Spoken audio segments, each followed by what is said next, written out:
Muy buenas tardes,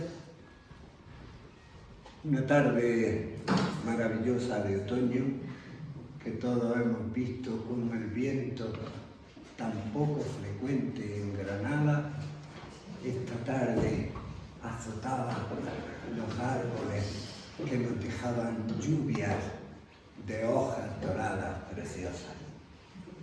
Así que os agradezco que en esta tarde de otoño hayáis dedicado este tiempo para tratar un tema interesante. Aquí yo soy Antonio Fernández, me presento, tengo un currículum magnífico porque estoy jubilado y soy instructor del primer curso de filosofía aquí en la Escuela de Filosofía Nueva Acrópolis. Entonces, cuando preparábamos el programa de actividades y veíamos este ciclo tan interesante que estamos haciendo, que hoy concluye, sobre el tema de los mitos en el siglo XX, veíamos que este siglo XX es realmente, o ha sido, apasionante. Y está haciéndolo también apasionante este siglo XXI. Aunque los catastrofistas digan barbaridades de este momento histórico, desde que con las bombas de neutrones vamos a acabar no solo con el planeta Tierra, se atreven hasta con el sistema solar, todo es muy negativo. Pero dentro de tanta negatividad, bueno, hay al menos algunos, yo tengo un amigo que me cuenta que están hasta preocupados en otros lugares, en otras galaxias, no solamente en la Vía Láctea, y que están preocupados porque el planeta Tierra tiene ahora mismo un peligro inminente que puede ser, efectivamente, puede haber una gran catástrofe. Y que para ello los pleyadianos, se llaman así, tienen preparadas decenas y decenas de naves estelares, interestelares, para que si llega el momento del desastre, a 145.000 guerreros de luz, que son los que ellos favorecerían, serían los que se llevarían a otra galaxia, ni siquiera los dejarían aquí. Yo, sin embargo, que he estado unos días investigando sobre este interesante mito del individualismo y también el mito de Narciso, yo soy más positivo. Yo veo que estamos viviendo un momento histórico muy interesante. Cierto es que, aunque es este momento histórico es el llamado el de la era de la comunicación, y sin embargo dice que los individuos se sienten cada vez más solos. Esa es una paradoja de este momento histórico, pero yo sigo insistiendo en que soy positivo y que tiendo a buscar lo que hay de positivo en todo, incluido en este mito tan interesante de Narciso o del individualismo. Le llamábamos también la utopía, ¿no? La utopía, todos son utopías la utopía del progreso, que se habló en el mes de octubre, la teoría de la igualdad en el mes de noviembre, y ahora el individualismo, pero utopías. La primera noticia que tenemos de quién mencionó este concepto, esta palabra, tenemos que irnos a los clásicos. Y fue precisamente Platón cuando trataba de explicar la República, su maravillosa ciudad ideal. Entonces había muchas preguntas, ¿y dónde está esa ciudad ideal? Y él tenía que contestar, está en utopía. Utopía, la traducción del griego al castellano sería algo así como no parte o ninguna parte. Es decir, la utopía aún no está. Nosotros, los filósofos acropolitanos, también nos gustan las utopías. Entendemos que la utopía es difícil, es algo que está muy lejos, pero al menos al querer llegar a ella, hace al ser humano caminar. Quizá ese sea lo más importante que tengan las utopías, que hacen que los seres humanos caminemos. Y ya sabemos lo que el poeta español nos decía, ¿no? Se hace camino al andar. Hay también los primeros que hablan del concepto de individuo, son también los griegos. Van a ser ese trío de Sócrates, Platón y Aristóteles los que analizan el concepto de individuo. Pero vamos a ver en la actualidad, individualismo se entiende como la corriente filosófica que da más importancia a las personas que al conjunto de seres, que a la sociedad.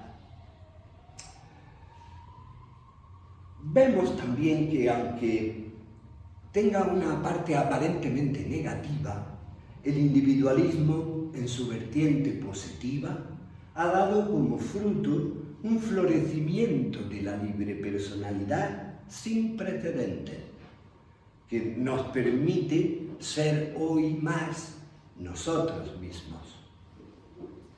Vamos a ver también que el principio del individualismo actual, por llamarle de alguna forma, tiene sus comienzos allá en el siglo XIX, tiene un padre determinado que va a ser Karl Menger, que en 1871 escribe un tratado sobre economía política e individualismo. Va a ser también en el siglo XX cuando el propio Karl Marx va a ser el que rinde culto al individualismo. Pero muy pronto hay otros industriales, eran también empresarios, filósofos, Ludwig von Mises y Friedrich Hayek. Ellos dijeron que un Estado que tiene el control absoluto de su economía está destinado a fracasar. Es decir, ellos predicen el fin del comunismo. Luego hay también en Europa, hay lo que llaman la escuela austríaca, donde hablan de que el individuo es un ser capaz de pensar y actuar. Y además implanta el ideal del individuo y le hace entender al mundo científico que el individuo posee valores, planes, expectativas y opiniones que deben ser tomadas en cuenta. Vemos entonces que el individualismo va a penetrar en todas las capas de la sociedad. Va a haber individualismo económico, político, etcétera, etcétera, etcétera. A nosotros lo que nos interesa más, tenemos nuestro interés puesto en el individualismo humanista. Y para ello, por eso proyectamos este ciclo de mitos modernos, porque también dentro de nuestro primer curso de filosofía, que está dividido en 3 partes, en la tercera parte damos unas cuantas clases donde se estudia la historia y la mitología. Por lo tanto, vemos que es muy interesante en el mundo de los seres humanos entender mejor mejor los mitos. El mito de Narciso y Eco es un mito que en la antigüedad daba muchas claves para interpretar el individualismo, pero no solo en la antigüedad. Este mito posee, como casi todos los mitos, grandes verdades de tipo psicológico, de tipo mental e incluso también de tipo espiritual. Pero ya en esa época fue Homero el primero que menciona a Narciso. También hay otro escritor griego, Pausanias, que lo menciona. Pero va a ser Ovidio, en el año 45 antes de nuestra era, cuando escribe este maravilloso mito sobre Narciso y Eco.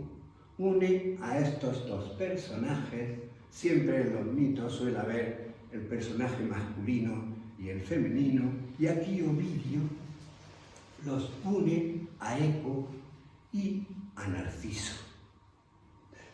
El mito de Eco, Eco es una ninfa oréade, de las llamadas ninfas de las montañas.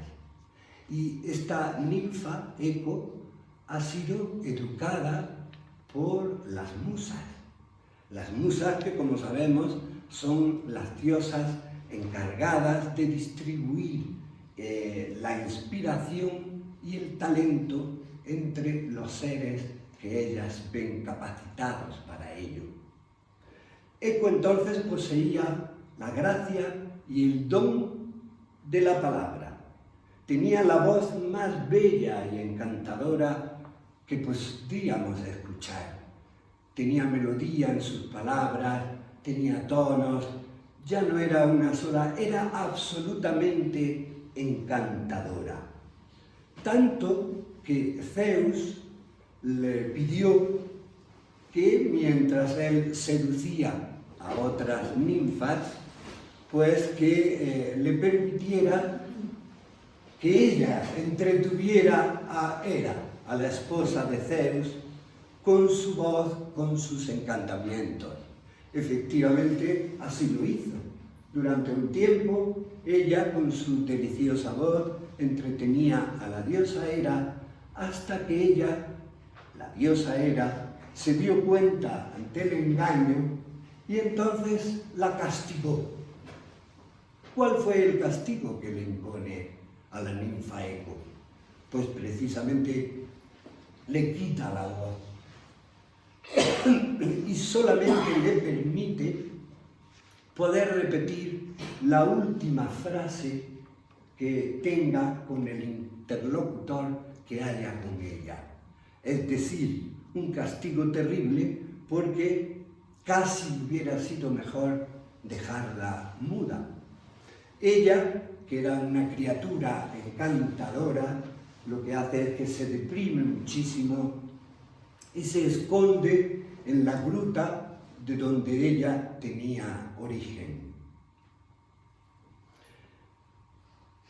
Vamos a transmitir también un poco ahora el mito de Narciso.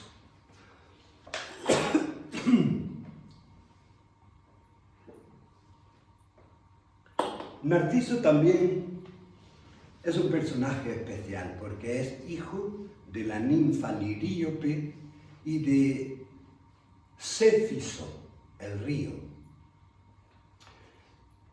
Este niño que nace de una ninfa y del río es también desde que nace un niño especial, y especial fundamentalmente por su belleza física.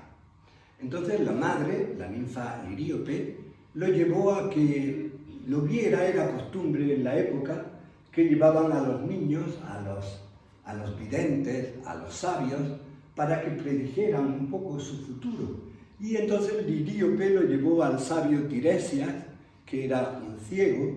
También es importante en el mito esto de que el sabio era un ciego. Después analizaremos un poco el porqué. Y entonces el ciego, cuando ve al niño, y ve la preocupación que tenía la madre por si viviría mucho tiempo o no junto a ella, Tiresias le dice que el niño vivirá hasta que se contemple a sí mismo. Se contemple o se vea o se conozca. Lo cierto es que esto preocupó aún más a la ninfa Liríope y lo educó bastante apartado de todo tipo de utensilios que pudieran reflejarle. Este niño, como es natural, creció rodeado de todos los mimos que su madre le procuraba, pero estaba preocupada por qué ocurriría con su hijo. El niño nació con una belleza, por lo visto, difícil de describir. Y no solamente era la belleza, sino el encanto que poseía, que despertaba en todas las personas que lo veían el deseo de poseerlo. Incluso hablan de que ese deseo de posesión, ese amor desenfrenado que despertaba en la gente que lo veía, no solamente era entre las mujeres, también entre los jóvenes y, como no, también entre las ninfas. Pero este personaje estaba incapacitado para amar y rechazaba toda petición, todo deseo, toda intención de tener un contacto con él era rechazado por esa incapacidad para amar. Cuenta la leyenda también que se extiende y se extiende en diferentes versiones, pero cuentan que su íntimo amigo, Amerio, también quedó subyugado en el encanto que producía la belleza y lo deseó. Y entonces no solamente Narciso lo rechazó a su mejor amigo, sino que le envió como regalo, envuelto en un pañuelo de seda, un puñal. Bueno, Amerio entendió el mensaje de Narciso y se suicidó. Todo es trágico en torno a estos personajes, tanto a Eco, la tragedia la persigue, y a Narciso igualmente, porque con tanto rechazar todas las súplicas que tenían por el amor, hacen que tanto las ninfas como las mujeres y algunos hombres de ese momento pidieran a Némesis, a la diosa de la justicia, pidieran que le diera un castigo, que no podía ser tanta crueldad. Y entonces la diosa Némesis dijo que él ya venía con el castigo, puesto que nunca sería feliz hasta que se encontrara a sí mismo. Este bello joven llega un momento en que, caminando por cerca del lugar donde estaba la ninfa Eco escondida, pues él estaba caminando, meditando por ese lugar y ella lo vio. Y igualmente quedó absolutamente encantada con la belleza de Narciso. Pero como no podía hablarle, pues lo siguió. Y lo siguió, y lo siguió por donde Narciso caminaba, hasta que cuenta la leyenda que tropezó con unas ramas y Narciso se dio cuenta de que alguien lo seguía, buscó hasta que la encontró. Y ahí se produce un diálogo extrañísimo, triste y trágico, porque cuando él pregunta ¿quién anda ahí?, ella solo puede responder ahí. Y cuando él dice ¿pero quién eres? Eres. ¿Pero te ríes de mí? Eres tonta. Algo de eso debió de ocurrir en el mito, En otros traductores hablan que también consigue seducir Eco a Narciso, y cuando lo seduce y casi Narciso está a punto de entregarse a ella, también la rechaza, con una crueldad que la hace tanto sufrir a Eco, que se retira a su gruta, se deja sin comer, sin beber, se deja morir, y dicen que se consumió en sí misma y que sus huesos se quedaron pegados a la roca y que su piel se quedó en el aire. Y ahí queda en el aire cuando ese mismo nombre es el que le han dado a ese sonido que muchas montañas y muchas rocas y grutas nos ofrecen, eco. Narciso no sale bien parado tampoco, porque dicen que después de despechar a la ninfa Eco, él se va caminando y se encuentra en un lugar maravilloso donde dicen que era tan idílico que no lo había manchado ni siquiera los animales, eran unas aguas cristalinas, limpias, nítidas, donde él encuentra a una criatura bellísima que no entiende y que se queda absorto contemplándola, contemplando esa belleza, que le sonríe, que ve esos ojos impresionantes, esa boca que él empieza ya a desear, y le entra la obsesión por sí mismo. Él no sabe que es él, pero se enamora de su propio reflejo.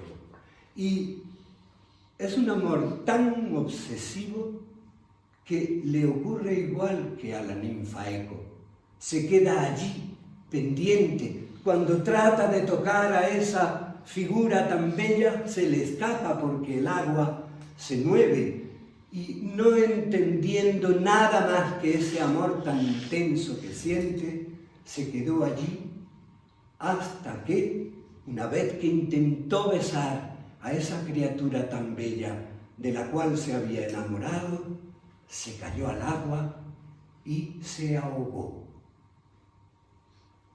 Cuenta el mito que su padre, el río, lo que hizo fue que su cuerpo lo transformó o lo transmutó en una flor que lleva su nombre, el narciso, y que es una flor que nace cerca del agua, cerca de los ríos, cerca de donde hay agua.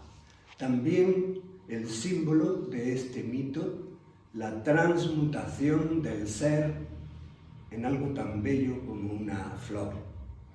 Pero yo he visto aquí que es probable que la vanidad, el narcisismo, está con él justo hasta el momento en que se ahoga, o en que se contempla, o en que se ve, o en que se conoce a sí mismo. Es probable que el mito, que tiene diferentes interpretaciones, como dijimos al principio, de tipo psicológico, mental y espiritual, quiera decirnos algo más profundo de este narcisismo. Es probable que Narciso al final sea esa transmutación que llega a ser vanidoso, llega a ser o a estar falto de sentimientos hasta que logra conocerse a sí mismo, logra transmutarse y ahí muere, pero una muerte podríamos llamar simbólica o iniciática, como ocurre en los mitos. Muere como para la vida física y puede que aparece a la vida espiritual como un nuevo ser. También es interesante lo de Tiresias, el ciego. ¿Por qué el sabio es ciego, ese símbolo de ceguera en la sabiduría? Porque es posible que se está ciego para el mundo material, para el mundo externo, y sin embargo la evidencia sí está en el mundo interior, en el mundo espiritual. Bueno, este mito de Narciso, como hemos dicho, desde la antigüedad hasta hoy está vigente. En la pintura ha sido pintado desde Caravaggio hasta Dalí. En la literatura dicen que Zorrilla, el español, también se inspira en el mito de Narciso para crear el personaje de Don Juan. En la fotografía se han hecho cosas espectaculares. Rancagua, un equipo de fotógrafos fantásticos. En el cine dicen también que Matrix también utiliza un poco el mito de Narciso. Al final también creo que es Neo el que se queda ciego, o le pegan, lo hieren, lo dejan ciego, y así tiene la capacidad para poder ver todos los números, todas las claves, todos los símbolos que había en la Matrix. En fin.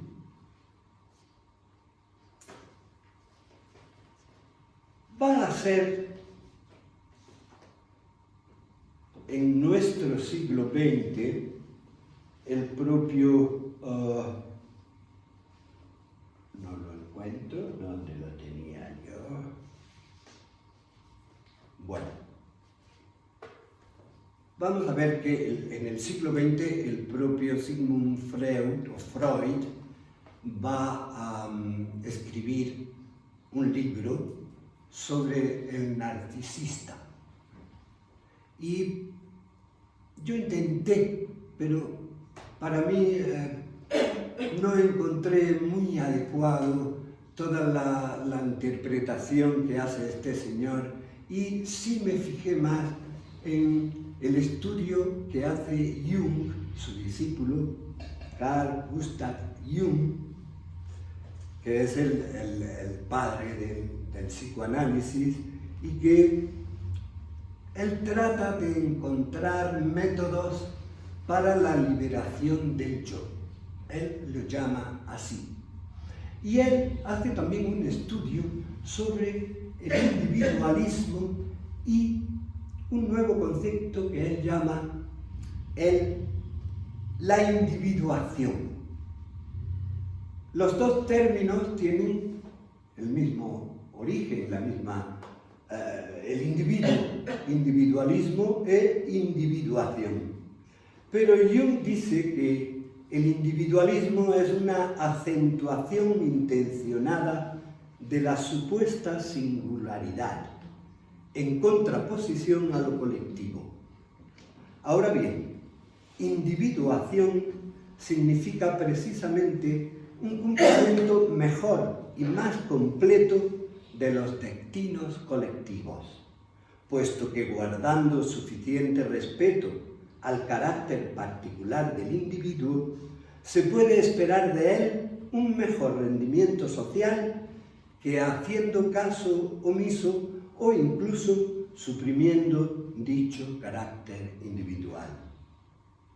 Jung entonces se muestra contrario al individualismo y no lo recomienda porque se opone a los intereses colectivos. Es más, Jung puntualiza que el individualista se desarrolla a costa de los demás. Es decir, individualismo es síntoma de egoísmo. Por el contrario, elogia y favorece a la individuación, la cual para él representa la verdadera cualidad del individuo. La individuación convierte al ser humano en el determinado individuo que siempre es. Con ello, el ser humano no se vuelve egoísta, sino que se limita a buscar la plenitud de su peculiaridad. Contribuye al bienestar de la sociedad. Tanto la sociedad Podría esto sonarnos como un ideal, pero este ideal no llega a ser posible, según nos dice Jung, porque la sociedad, mediante las instituciones, reprime esta individuación. Y luego dice también que es culpable el propio individuo porque no tiene el valor de ir a su interior para encontrarse a sí mismo. Aquí entronca Jung. Yo creo que él es un estudioso de los clásicos, cómo no, y también de Platón. Y aquí Jung entronca con la idea de Platón que plantea en la República el individuo, la sociedad y el Estado. Plantea la posibilidad de generar o de crear una ciudad ideal donde, basada en la justicia, en la verdad, en la bondad y en la belleza, los seres humanos se pudieran cultivar. ¿Es una utopía? Sí, pero es una utopía que compartimos los filósofos acropolitanos y que yo os propongo, porque el próximo martes, día 10, vamos a hacer la apertura del primer curso de filosofía clásica. Yo voy a ser también el que voy a hacer la presentación de este curso y desde aquí os invito a que vengáis. Los que tengáis interés, pues que vengáis el próximo martes, día 10, a las 8 de la tarde. Por mi parte, yo no quiero envolverme más en el tema, solamente, pues bueno, si hay alguna pregunta, podremos entablar un poco de diálogo o de coloquio.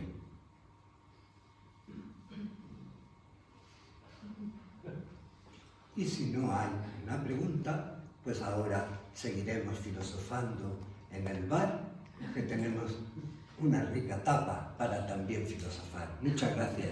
Muchas gracias.